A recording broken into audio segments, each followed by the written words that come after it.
Morning HMS 7, it's great to see everybody back here on a Wednesday. Great to see everyone getting back into this building throughout the Thanksgiving holiday and back here working hard each and every day.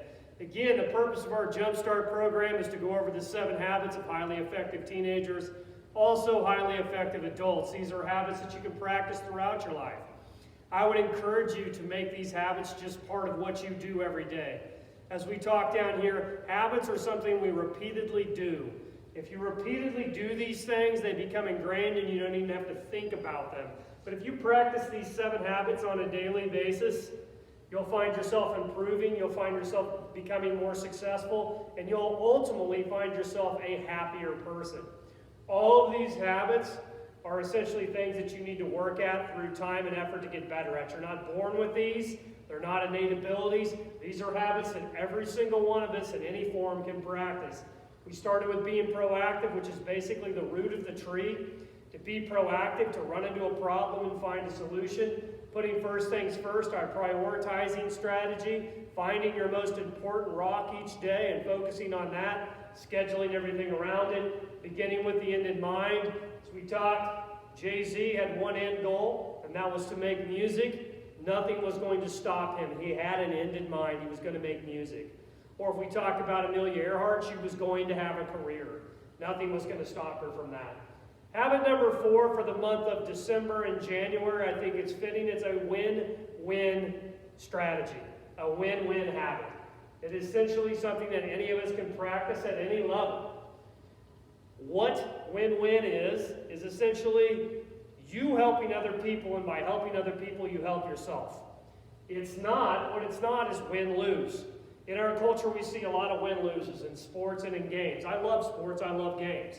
But a better life philosophy is a win-win philosophy where everyone wins. There's an idea that there's an abundance of things out there in the world that we can all take part in. It's not a win-lose where someone wins and someone loses. It's not lose-win where you just pacify everybody or you're just constantly the peacemaker. While peacemaking is good, you can't always be the peacemaker because people will start to walk all over you. That's a lose-win. Where you're willing to lose so that everyone else can win. That also is not going to make you happy. Win-win is where everyone can win. Again, why is it a useful life philosophy? That's an important question to ask yourself. Using this philosophy will build resilience. Resilience is your ability not to give up when things get challenging. That's what a win-win philosophy does. Alex Scott is always the person I think about that symbolizes the win-win philosophy every single time.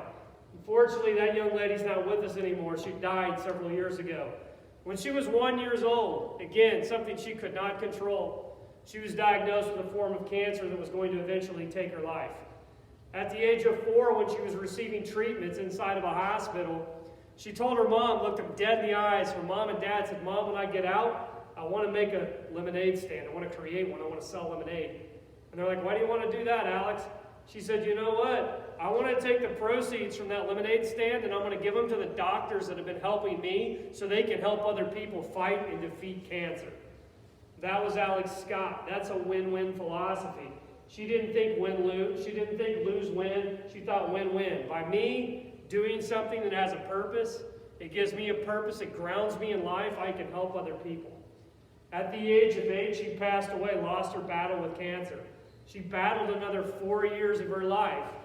And her lemonade stands that you see all over the place now have now raised $250 million to help doctors and other kids who are fighting cancer at a young age. Again, this young lady, bravest person I think any of us can ever think about right there. Diagnosed, think of yourself at 4 or 5, knowing that you weren't going to live to see your 14th or your 15th birthday, and still choosing. I want you to think about that. Still choosing to do something to help other people. That's not easy to do. She symbolizes that win-win philosophy.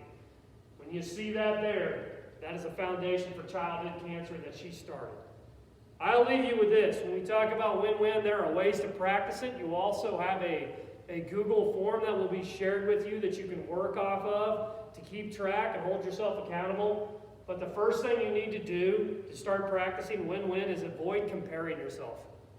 Comparing is one of the biggest flaws that we have. Wanting to be like this or like that, or do this or do that. Avoid comparing yourself. You are who you are. You can make yourself into something different, make yourself into something better through time and effort. But again, avoid comparing. And the other one that's hard is to avoid the negative effects of competing. Competing can be a good thing. Competing can drive us to be our best selves. But when competing becomes the only thing you define yourself by, you winning, someone else losing, it's going to create a negative effect of competing. And it's going to work against that win-win philosophy. Again, competition is healthy when you use it to be the best possible person you can be, when you compete with yourself. Competition is healthy when you use outside sources to grow and improve. If you're a team and you're going against another team, you want to play the best team possible to grow and improve. That's healthy. Competition is unhealthy when it becomes what you define your self-worth as. If you define yourself as I've got to win everything, and if I don't win anything, I'm a loser, that's unhealthy. That is an unhealthy form of competition. Don't let it define your self-image. Let it help you grow. Again, start finding ways to help others and to help yourself. Small acts of kindness, volunteering, telling someone thank you, all ways to practice win-win. There's a lot of ways to do this. Alex Scott, a prime example of what win-win is. We love you guys. It's great to see you back. Practice that win-win each and every day when you wake up. Have a great day.